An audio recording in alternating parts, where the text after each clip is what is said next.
ஸல்லல்லாஹு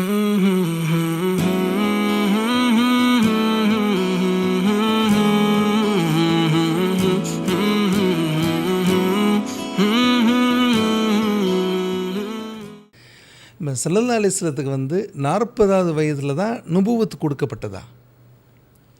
நுபுவத் கொடுக்கப்பட்டது அப்படின்னு நம்ம சொல்லுவதை விட, இன்றைக்கி கூட பல பயான்களில் பார்த்தா நபி ஸல்லல்லாஹு அலைஹி வஸல்லம் அவர்களுக்கு 40 வயது நபித்துவம் கிடைத்தது அப்படின்னு சொல்கிறாங்களே, அந்த வகையில் வச்சு இந்த கேள்வி.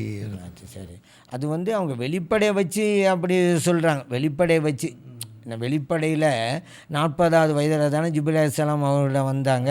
இக்ரா பிஸ்மி ரப்பிக்கல் லதீ ஹலக்னு சொன்னாங்க. அதிலிருந்து அவங்க இறை தூதர் ஆனாங்க.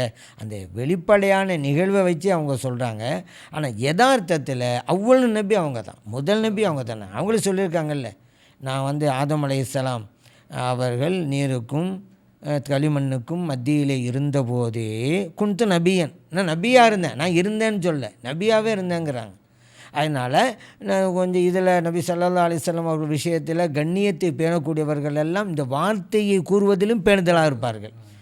அவர்கள் கொடுக்கப்பட்டது அப்படின்னு சொல்ல மாட்டாங்க, அவர்களிடமிருந்து வெளிப்பட்டது அப்படிம்பாங்க. ஏன், ஏற்கனவே கொடுக்கப்பட்டது தானே. 40 வயதில் நுபுவத்தை வெளிப்படுத்தினார்கள்.